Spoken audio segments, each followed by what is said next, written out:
This is the story of how I became Batman.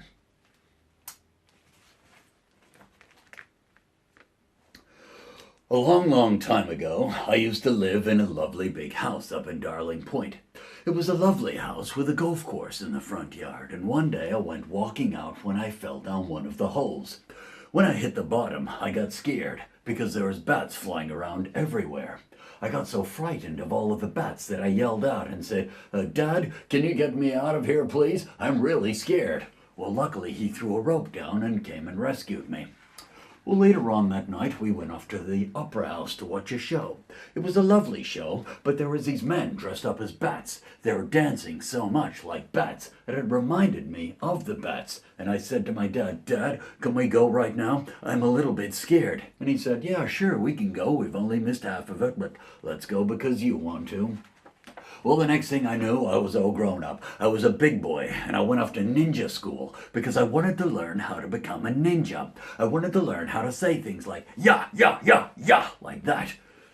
Well, on the last day, it looks like I took on how many ninjas are on this page? Shall we count them? 1, 2, 3, 4.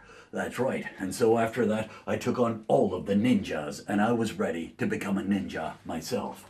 So I went back to the city, and I went back down that same hole that I fell down when I was little, and the bats came back again. But this time, I wasn't scared. This time I thought, wait a moment, if people are so scared of bats, and I want to scare baddies, why don't I dress up as a bat? And so I did. I started making my muscles as big as I could. I started building tools and weapons and things that would help me in my fight against crime. Then finally, I built the Batmobile, one of the fastest cars in the whole wide,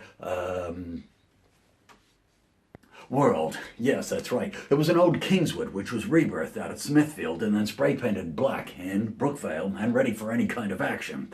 Then finally my friend Alfred came down the stairs and he said, "Sir, may I ask you as to why are you dressed up like that?"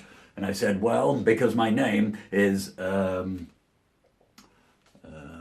yes, Batman." Well, I went off into the city that night catching bad guys. Head high tackles, spear tackles, chicken wing tackles. I was catching so many bad guys that the police started to notice. And they came by and they said, "Hey, stop right there. What do you think you're doing? You're trying to capture bad guys and you look like a bad guy." I nearly captured a real bad guy too, called the Scarecrow, who sprayed this spray into my face and went like that. But luckily, I lifted up my dress and got my cape and got around it that way. Well, the police got into their car. I got into my car. And they chased me all the way down through the Lane Cove Tunnel. Eventually, I smashed out through a secret exit and dodged the toll right under Epping Road.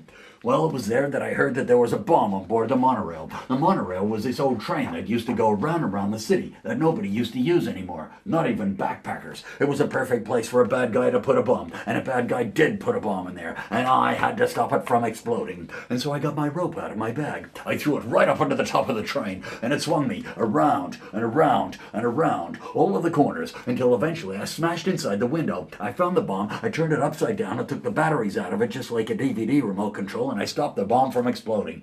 But I couldn't stop the train. The train crashed and splashed and even splashed down onto the ground. I'd rescued everybody. The police were really happy too. They came by and they said, "Wow, who are you up on the top of that building up there? Do you have a name? What should we call you?" And I said, "Well, yes, I do actually. My name is, yes, Batman." And that is the end of the story. Good night.